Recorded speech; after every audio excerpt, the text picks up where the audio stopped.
Hi friends, welcome back to PSR. Friends, ఈ వీడియోలో మనం గుజరాత్ రాష్ట్రంలో 4 మార్కెట్లలో పత్తి ధరలు ఎంత పడ్డాయో తెలుసుకుందాము. ఈరోజు డేటు 10వ తారీఖు 12వ నెల 2025 సంవత్సరం. ఇంకా ముందుగా వచ్చేసి ఒక కింటా పత్తి గుజరాత్ రాష్ట్రంలో విజయపూర్ మార్కెట్లో వచ్చేసి 6,000 రూపాయల నుంచి 7,540 రూపాయలు ఒక కింటా, 6,000 రూపీస్ టు 7,040 రూపీస్ విజయపూర్. తర్వాత జామ్నగర్ వచ్చేసి ఒక కింటా పత్తి 4,500 రూపాయల నుంచి 7,700 రూపాయలు. తర్వాత భావనగర్ వచ్చేసి 5,025 రూపాయల నుంచి 7,690 రూపాయలు.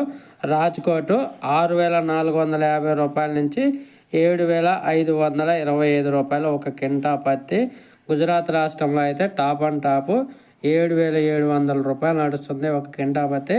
ఇంకా మినిమం వచ్చేసి 4,500 రూపాయల నుంచి అయితే స్టార్ట్ అవుతుంది. ఒక్కొక్క మార్కెట్లో ఒక్కొక్క ధర అయితే వెళ్తుంది. టెస్ట్ రూపంలో పెట్టాను, ఎక్కడ ఏ మార్కెట్లో ఎంత పడుతుంది అనేది తెలుసుకోండి.